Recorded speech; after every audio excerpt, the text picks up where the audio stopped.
प्यारे बच्चों, आज मैं तुम्हें एक बहुत ही दिलचस्प कहानी सुनाने जा रही हूँ। ये कहानी है एक ब्राह्मण और एक सांप की।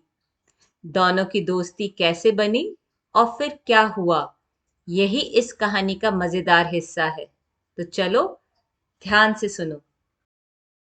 एक छोटे से गांव में हरिदत्त नाम का एक ब्राह्मण रहता था। उसके पास बहुत सी जमीनें थी। वो रोज सुबह से शाम तक मेहनत करता, खेत जोतता, पानी देता, लेकिन अजीब बात थी कि उसके खेत में कुछ भी नहीं उगता था। एक दिन काम जल्दी पूरा करके वो पेड़ की छांव में बैठा आराम कर रहा था। तभी उसकी नजर पास के बिल पर गई। वहां एक चमकदार सांप बाहर निकल रहा था। उस सांप को देख हरिदत्त ने मन ही मन सोचा, ये तो नाग देवता है। मैंने कभी इनकी पूजा नहीं की, ना ही कोई भेंट चढ़ाई। शायद नाग देवता मुझसे नाराज हैं, तभी मेरे खेत में कुछ नहीं उग रहा। ये उनकी नाराजगी का श्राप है। उसने फिर ठान लिया, आज से ही मैं नाग देवता की पूजा करूंगा और रोज उन्हें भेंट चढ़ाऊंगा, तभी मेरी मेहनत सफल होगी। इस तरह हरिदत्त ने पहली बार नाग देवता को प्रणाम किया और मन में विश्वास जगाया कि उनकी कृपा से उसके खेत हरे भरे हो जाएंगे, क्योंकि उसे विश्वास था कि मेहनत के साथ साथ ईश्वर पर विश्वास और श्रद्धा होनी भी जरूरी होती है। अगली सुबह जब हरिदत्त दूध डालने फिर से आया, तो उसने देखा कि कटोरे में एक चमचमाता सोने का सिक्का रखा था।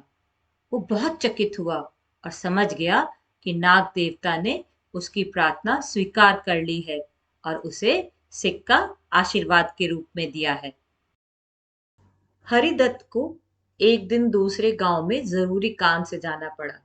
उसने अपने बेटे को पास बुलाया और कहा, बेटा, जब तक मैं लौट कर नहीं आता, तुम रोज नाग देवता के बिल के पास एक दूध का कटोरा रख देना।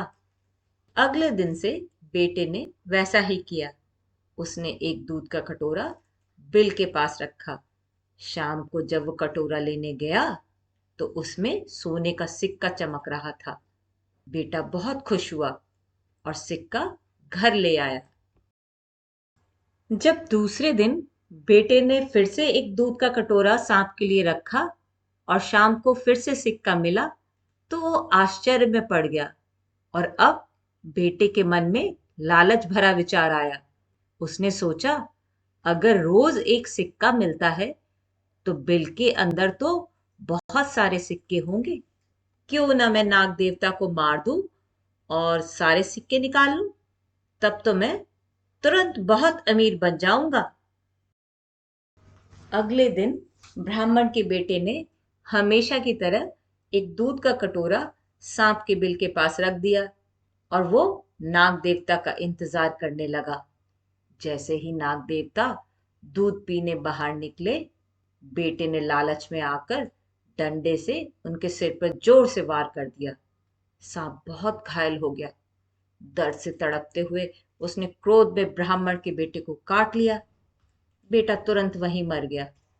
7 दिन बाद जब ब्राह्मण गांव लौटा, तो उसे अपने बेटे की मृत्यु का समाचार मिला। वो सब समझ गया और दुखी होकर बोला, मेरे बेटे ने जो बुरा काम किया, उसका यही परिणाम होना था। बुरे कामों का अंत हमेशा बुरा होता है। अगले दिन ब्राह्मण नाग देवता के बिल के पास गया और हाथ जोड़कर बोला, नाग देवता, कृपया मुझे क्षमा कर दीजिए।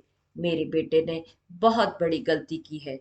लेकिन घायल नाग देवता ने उदास होकर कहा, तुम्हारी प्रार्थना का अब कोई मूल्य नहीं है।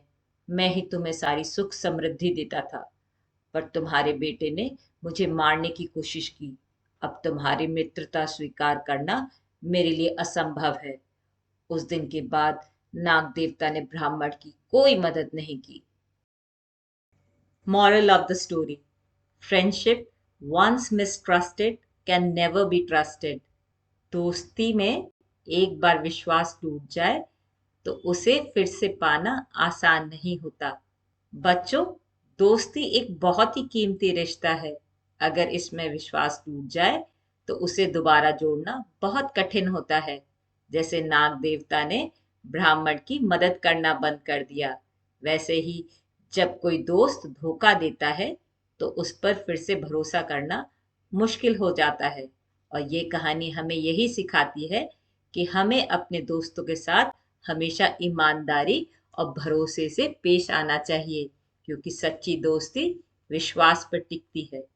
Thank you and keep learning.